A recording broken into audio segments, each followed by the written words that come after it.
وإذ قلنا للملائكة اسجدوا لآدم فسجدوا إلا إبليس أبى فقلنا يا آدم إن هذا عدو لك ولزوجك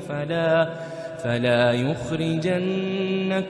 من الجنة فتشقى إن لك ألا تجوع فيها ولا تعرى وأنك لا تظمأ فيها ولا تضحى فوسوس إليه الشيطان قال يا آدم هل أدلك على شجرة الخلد وملك لا يبلى فأكلا منها فبدت لهما سوآتهما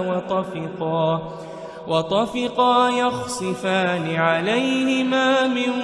ورق الجنة وعصى آدم ربه فغوى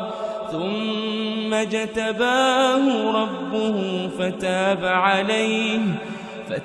عليه وهداه قال اهبطا منها جميعا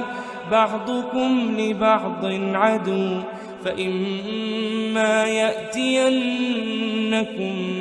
مني هدى فمن اتبع هداي فلا يضل ولا يشقى ومن أعرض عن ذكري فإن له معيشة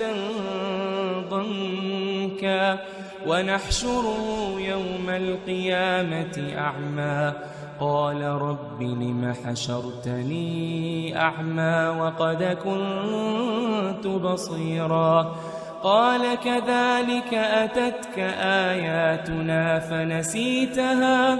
وكذلك اليوم تنسى وكذلك نجزي من أسرف ولم يؤمن بآيات ربه ولعذاب الآخرة أشد وأبقى أفلم يهد لهم كم أهلكنا قبلهم من القرون يمشون في مساكنهم إن في ذلك لآيات لأولي النهى ولولا كلمة سبقت من ربك لكان لزاما وأجل مسمى فاصبر على ما يقولون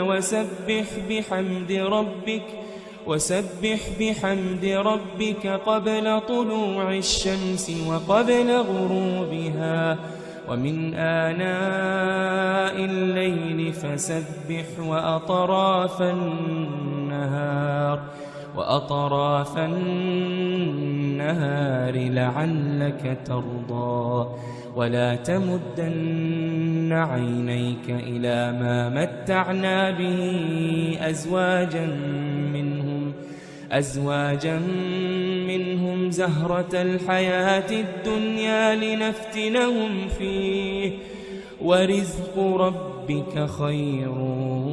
وأبقى وأمر أهلك بالصلاة واصطبر عليها لا نسألك رزقا نحن نرزقك والعاقبة للتقوى وقالوا لولا يأتينا بآية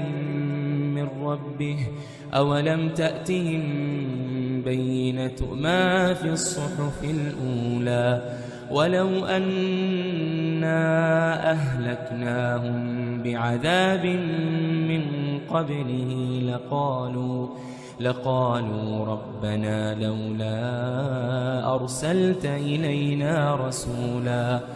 ربنا لولا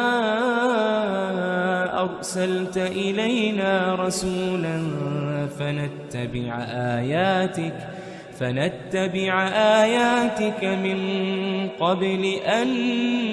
نذل ونخزى قل كل متربص فتربصوا فستعلمون من أصحاب الصراط السوي ومن اهتدى.